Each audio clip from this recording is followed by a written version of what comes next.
This week's viewer mail comes from Thomas Doherty. Thomas says, I used to be a big TNA fan until Hogan and Bischoff showed up. Now I don't even watch TNA anymore because week after week, it just seems like a bad rerun of WCW. What do you guys think about the change in TNA, and do you think it's good or bad for the company? Now let's take it over to our analysts, Damian Nelson and David Hero. Well, David Hero coming off the heels of that discussion conversation with Kurt Angle earlier in this episode. By the way, you get part 2 of that on this week's ESPN radio show.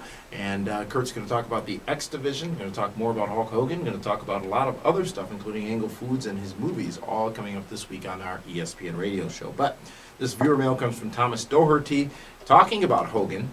Basically, has the change been good or bad for the company in TNA? And, you know, if you look at recent history over the last 3 weeks, I guess it's been good.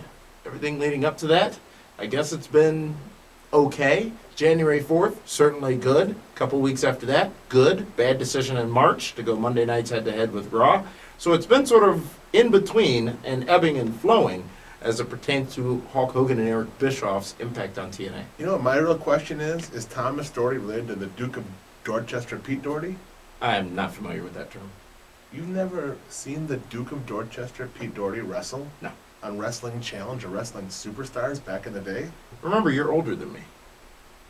Oh, that's right. Go with the old jokes. I'm just saying. I got more hair. I can't be that much older. Being bald is a symbol of wisdom. I thought gray hair was a symbol of wisdom. You gonna answer the question? With your nice little Hulk Hogan shirt there. Hey, you know what? It's nice, but you really can't. It's like it's so subtle. Those are pythons, baby. Oh. See, we had a great weekend with TNA. That we did. Okay. And Friday in Racine, Sunday in I was States. chatting with Abyss, and he has convinced me to join they. I'm just showing my support. He convinced you to stop wearing a collared shirt. Yeah. You didn't read the notes for season 13. Is trying to look a little professional here. Sitting there in a t-shirt. I didn't get that.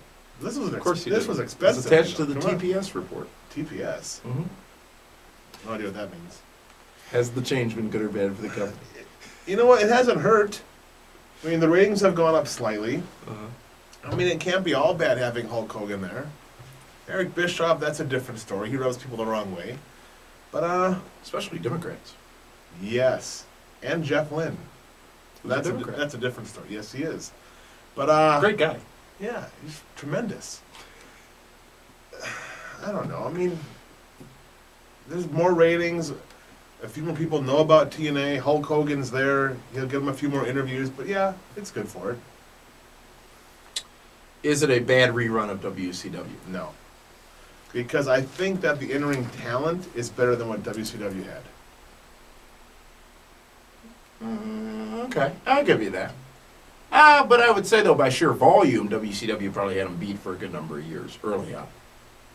Because they had the cruiserweights, they had a lot of younger talents that were does good. Anybody ever say it's a bad repeat of the good WCW? No. They're saying it's the dying days of WCW. Back when the New Blood was reborn, or WCW was reborn, was that April of 2000? Yeah, that was bad. That was the construction of the coffin. It really was. It was. It was a great nitro, though. It was not good TV. No, it wasn't. That particular episode when Bischoff came back and he was in the ring with Russo, and I mean, it had a moment feeling to it. Okay.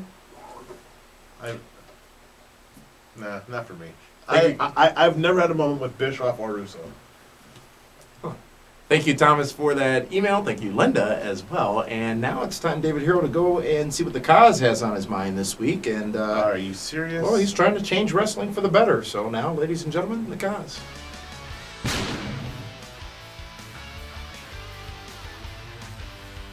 Welcome to this week's Kaz 5. Yes, this is about making wrestling better. Things that piss you off in the world of professional wrestling, whether it's TNA or WWE or the lady at the Taco Bell drive-thru that always gets your order wrong. That pisses me off. We want to make wrestling better, so each week we're going to put a poll up, list some things, and you're going to vote on it. And this week's winner is JWoww being on TNA. Yes, There's no reason for JWoww to be on TNA at all. Ruins the show. Jersey Shore, Snooki Lumps, whatever it is. It's crap. There's no need for it. That pissed me off. That pissed the majority of you off. Next week, we're going to have a new poll up. Make wrestling better. That's what we're here for. And that's how I'm going to help. That's this week's Cause 5. Check it out next week on pwrshow.com. Have a great week.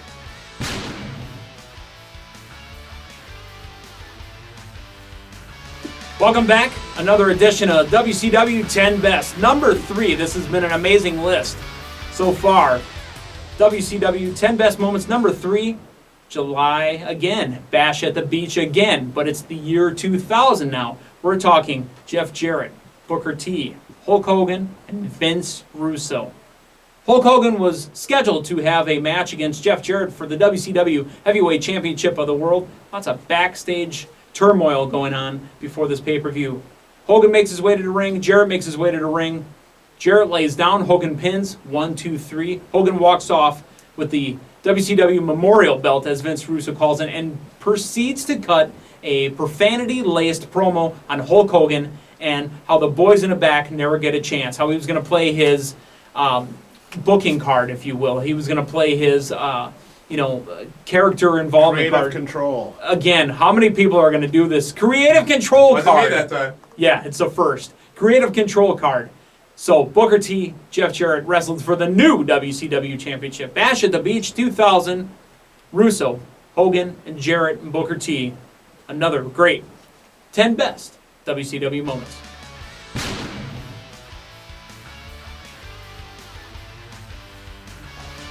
This week's Fan of the Week is Tim from Connecticut. Tim says, it seems like a foregone conclusion that Matt Hardy is on his way to TNA. Now that Jeff Hardy is associated with the new regime, I think Matt can make an impact by getting involved in that storyline right away. What do you think about the idea of having Gregory Helms, Shannon Moore, and Matt Hardy come in and rally a couple other babyfaces to their cause to fight the new regime? Gentlemen, your thoughts. Thank you, Linda. Black. She's not in mourning, is she? She's LBD. Little black dress. There is nothing. You wish hotter- you were in her little black book. Ha ha! Yes! Woo! I'm in her little black phone. Yeah. There's nothing hotter than a chick in a little black dress. Nothing? Well, it's a PG show. Come on. Oh, we're not PG. How do you feel about those WWE ads? They're getting a little bit of trouble from the opposing party of Linda McMahon, saying it's a bit of a spin campaign by WWE, and that Linda's campaign is behind it. You saw it on Raw. You saw it on all the WWE programming this week. A well put together piece that's quite frankly been on their website, their corporate website, for quite a while. But now they put it on TV, and here's the problem I have with it. And we'll get to Tim in a minute, who's from Connecticut, by the way. But the problem I have with it is they are brainwashing the fans into believing that somebody's saying something bad about the fans, so then all these fans are going to rally and say ridiculous stuff involved in the campaign and trying to show their support for WWE. It's a slippery slope, in my opinion. That's exactly what they're doing. Come on. It could have been the NFL fans. It could have been hockey. Well, there's no hockey fans. It could be baseball fans, basketball fans. But whenever you say something negative about something that you feel passionate about, of course you're going to rally the troops. Yeah. They had to do it. I thought it was a great piece. It was a great piece, very and well I don't done. fault WWE for doing it, by the way, because they really do not get enough credit for the good that they do. But at the same time, David, you've got to say that there is some validity to the claims of the company Linda Damien? McMahon ran. It's the wrestling business. Yes. It's all work. Right, but what I'm saying is there's been a lot of criticism against Linda for the independent contractor situation, their health care or lack thereof of the talents in WWE, and some of the things that they've gotten involved with in the past, investigations and whatnot. That stuff's legit, but this stuff is legit too. So that's why I'm saying it's not a bad thing for WWE to do it. However, it could be a challenge for them to prove that it wasn't Linda McMahon's campaign using this platform to further herself without paying for it. I don't really think I saw anything that tagged Linda on there. You didn't. Yeah. But there is an investigation, a formal investigation by the FCC. You know what? You dig deep enough, you're going to find dirt somewhere. Tim You know? wants to Well, know. I'm not done with this yet. I don't think they've done anything wrong that way. Yeah, sure, they're going to rally the troops and get them talking about it, but for all we know, it could have been against, what was that name? Trent Buzzell, whatever that goofball T. was. Boone Pippins? Or... No, remember that TV act, that radical fundamentalist that was totally against the WWE and... Oh, Mushnick. No, Trent Buzzell, I think it was. I don't or remember. Whatever. Once again, remember you're older. Yeah, but, you know... Well done, piece. And you know what? They should be proud of what they do, and they should show the fans that. Did they air it during NXT when they were crapping all over the business? Who watched NXT? They had about 1 million people watch the Okay. first week. It was online only. Okay. That's an accomplishment. But Damien, David. put it on your main show. It'll be on SmackDown. Mhm. I'm sure they'll show it on SmackDown. Yeah.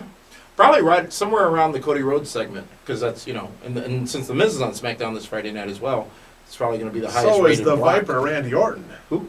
You heard me right. Is it a Randy Orton shirt or a Hulk Hogan You know shirt? what? It's kind of funny because it's almost like there's all these snakes in wrestling. You got vipers and pythons. They're all on the and grass. cobras.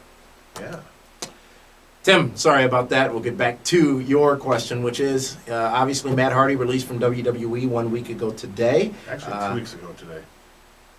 It was 1 week ago. No, but in reality, Oh, it was 2 Very weeks good. ago. Yes. Yeah. The announcement coming last Friday that Matt Hardy had been released. Some are saying, as Tim did, it is a foregone conclusion that Matt Hardy is going to go to TNA. I would not be surprised to see that happen. But the question he asks is, will it go further than that? Will we see the likes of a Gregory Helms join up with a Shannon Moore and a Matt Hardy and come in to fight the new regime, which includes Matt's brother, Jeff Hardy?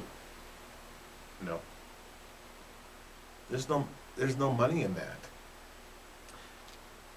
Might they think that there is, though? Depends who's talking to who. But Shannon Moore, he's already in a tag team, Inc. Mm-hmm. And I'm not too sure if Hurricane Helms is a good fit in TNA right now. It's because of the F-bombs he dropped on the Pro Well, Wrestling no, Report I radio mean, they don't show? have any superheroes in TNA. I mean, Super Eric and Curry Man and Well, I don't Shark think he Boy, can be they're the Hurricane gone. anymore, can he? It could be something. The Typhoon? Nah, they got that too. Yeah. The Tsunami? That's a whole different Tsunami. storm type, I Yes, understand. yes. That's so it's not a storm, but I was going to say, I was talking about Raw, about Storm, but we'll get there later. Matt Hardy to TNA? Yay, nay? 90 days Eventually. from now? Eventually. Why not? Why of wouldn't course he? Why wouldn't he? His brother's there. Yeah. Sounds like. How do they use him, though? How valuable, how can Matt Hardy be used to be valuable to the company? Not just another former WWE guy. It's that Matt they bring in. Hardy. It's the Hardy Boys. No, I agree, but that's what I'm asking is, obviously there's value in Matt Hardy. I'm asking, though, how is he valuable in the current landscape of TNA wrestling?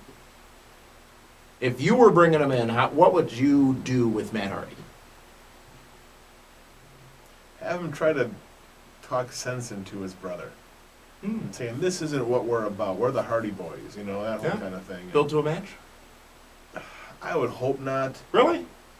They haven't had many I one-on-one don't singles like matches. those kind of matches. Really? I don't like watching tag teams feud with each other. You don't like the Royal Rumble when Axe and Smash and Demolition fought Well, each that other? was cool because it was a gimmick match. It wasn't like, Jannetty versus Michaels or Neidhart versus Bret Hart or Cody versus Ted, Speaking of Neidhart, Lay Cool Yes. on SmackDown tonight. A little more Neidhart action there on SmackDown. Let's talk about how great Raw was this past Monday night. I thought it was one of the best shows they've done in months. It was a great Raw. And it showed me how much better WWE could be if they just simply used the talents on all the shows.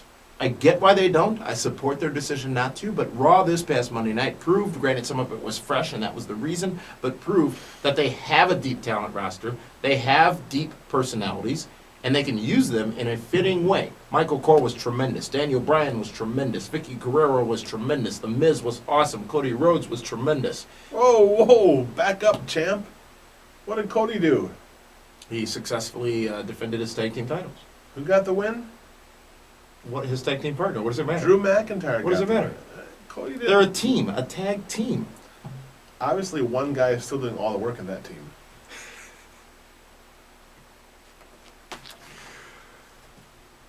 What'd you think of Raw Monday Night? I liked it. It was entertaining. And like you said, when you have all of the guys from both brands there, it means more. It has that superstar feel. And they Even with and- Ezekiel Jackson And coming they back even and being found on room the for final? Ezekiel Jackson, Santino Marella, and Tyler Rex. You know, are you in the Macarena here? No, it's the Cobra. Fear the Oh, Cobra. Gotcha. Tyler Rex, he's got a presence. I still Oh, don't it's the get it. hair. You know what? I mean, we talked about this earlier. What I noticed about the Raw team, well, we'll talk about that and be the booker. We'll stay for Thank there. you for that email and fan of the week this week, Tim from Connecticut. And David Hero, as you mentioned, it is time to go to the big board, go to the tote, if you will. The tote. You ever watch the Jerry Lewis telethon? Let's go to the tote. Oh. Da, da, da, da, da, da, da, 64 million, whatever. It's time for Be the Booker.